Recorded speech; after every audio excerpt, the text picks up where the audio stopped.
What's up, man? It's the real DJ Gravy. Make sure you like and subscribe. Make sure you go to twitch.tv/H2OGravy. Man, I want to talk about real quick. I'm trying to make like a 5-minute video. Talk about starting from the bottom to the top. You know, when I was like 17 or 18, digging myself a hole. And, you know, digging myself into a hole. And then when I got like 20-something, I had to dig myself up out of that hole, you know, trying to get jobs, you know, get my license back, get these, you know, court cases paid and cleared and cleaned, and starting from weak jobs, temporary jobs, like labor ready, when it was called labor ready. Now it's called like, work ready or something like that, yeah.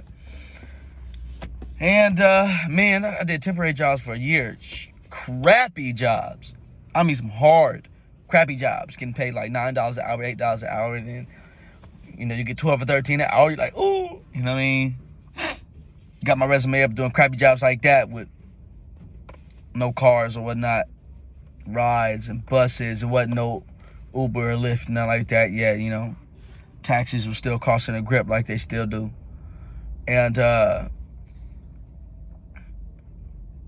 And life was hard, but it was moving. I was able to put some more on my resume. I was able to, you know, do this little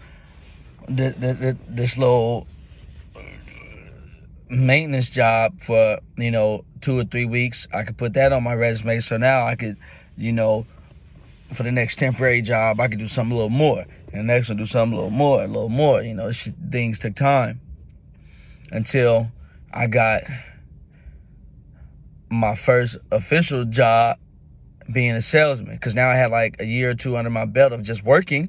Now I could go knock on doors. Here's your next crappy job, but it pays a little more, and you have a solid schedule. You're working with a team. I did that for like almost a year. Got that resume up. Now I think my next job after that was doing valet parking. Yeah, I was doing valet parking in the Tenderloin in San Francisco. Woo! You talking about an experience. I was the only black dude there. Everybody was Mexican. I had to learn how to speak a little Spanish. It's just a little bit. You know, valet parking. Learn how to double park. Got that under my belt, you know, because since I got my license back, now I can apply for other jobs that, you know, had a driving position. You get paid a little more, but no job was gonna hire me just yet. Like, okay, you can drive one of our company vehicles.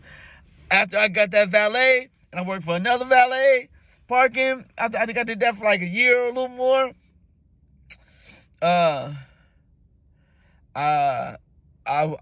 worked at what did I do after that? Oh, I started working at U-Haul. U-Haul was like, okay, you got some good driving under your belt. Okay, well, how you got U-Haul to, you know what I'm saying? Wham! Let's rent these trucks out. Let's keep them clean. Let's park them.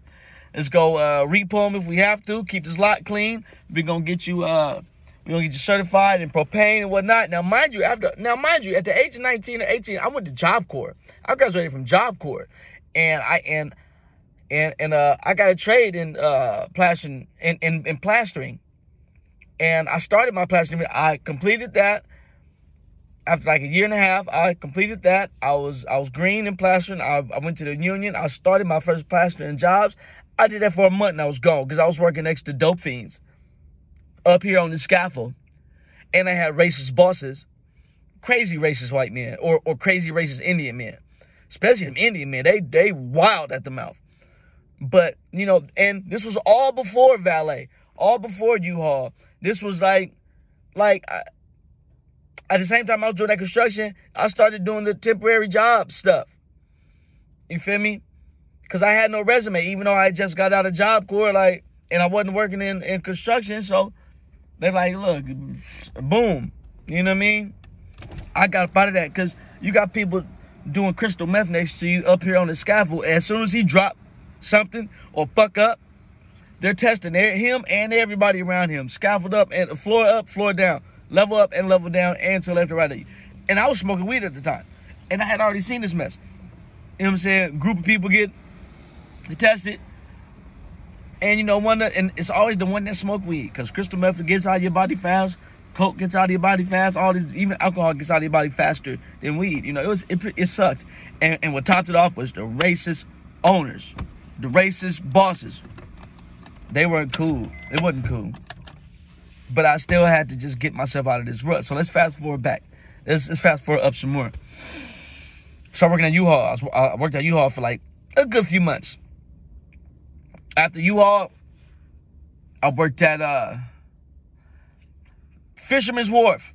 Pier 45 and Pier 33, Fisherman's Wharf, at the wholesale seafood fish houses. 3 in the morning to 11 a.m. Hard work. I was back to hard work. All of this was hard. But this was hard. But I did this for like 2 years. You know what I'm saying? And I was able to really gain a gratification. Hey! That's the place I used to work for, Monterey Fish Market. You see that? Can you see that truck? That's one of them. That's crazy. That's crazy. They off at 11. And since he's going up that way, he's probably going up north. He's probably about to cross the bridge, probably go up past Novato, up to Petaluma, you know what I'm saying, and past Petaluma, up to like Healdsburg and stuff, and delivering fish, wholesale fish. He got thousands of dollars worth of fish in that truck right there. That was my exact truck. When I should have looked at the number. I wouldn't be able to remember the 4-digit number of the truck, but that's the truck. I'm sure I've drove that truck before. My fingerprints is in that truck. That was a hard job. That was a very hard job. Working in a freezer, waking up at 2, getting on the road by 2:30, getting there by 3. Even the owners, the bosses, everybody started at 3s off at 11. 3, 4, 5, 6, 7, 8, 9, 10, 11. Yep, 8 hours. Some of us would come back. We would try to make it back at 11. Some of us would be making it back at 11 and doing these long routes or getting caught in some traffic. Ridiculous. But after I did that for a few years, and I had a nice, solid resume, somebody told me to apply for security. It was easy, and they paid good, and they had good benefits. I applied for the security. And let me see, I started off, my first year of security was at the mall in San Francisco, at a mall in San Francisco. I would say it's number 2 stupidest mall besides downtown. And I did not want to work downtown, but we were number 2. You know what I'm saying? The thieves would come from downtown straight to us, over to Tan Fran, and then further out. You know. Yeah. And that was hard, but it was a good lesson. I learned how to deal with people. I learned how to talk. I learned how to deal with some crazy people. Learn how to deal with crazy situations. Learn a lot about conflict management and diffusing situations, and how to deal with situations that can't be diffused. I learned a lot about security. And then after that year, I was blessed with a position transfer across the bridge out of San Francisco over in the East Bay. And I've been here for about 5 years. No, it's been 5, going on 6. And at this position. And it's a God-blessed position. If I wanted to, I could get away with a lot. But I come from hard-ass jobs where I can appreciate a job like this and not F it off. I've seen a lot of people come through this position and F it off. Because they're like, oh, it's easy. Oh, I don't got nobody looking over my shoulder. Woo. I've seen people drop like flies because of their own accord. So I'm just saying, the point of the matter is you gotta go through the storm to get to a rainbow. And especially if you create your own storm, or if you create your own hole that you got to dig yourself out of. Those are the hardest ones to get out of because you dug it yourself so slick, so deep. it's not like you tripped and failed. You can pick yourself back up. That's another lesson to learn. But just not giving up. It's not giving up. I could have easily given up. And I don't want anybody out there giving up. I already have procrastination in my blood, and I try to fight that off. I try to get things done. So, one thing that I don't like tolerating, giving up. I don't like people to give up. Like, go through it. Like, I promise you, there's a rainbow at the end. You're gonna see good at the end. Like, you might be at strike 2, but you might just knock that ball out the park, which happens. Just swing again. Keep swinging. But it's all good. I said 5 minutes. It's going on 11 minutes. You feel me? I want y'all to have a good day. Today's Wednesday. Have a good rest of your week. And y'all be safe, man. And for anybody out there, just keep going. Keep going. Keep going. I'll holla.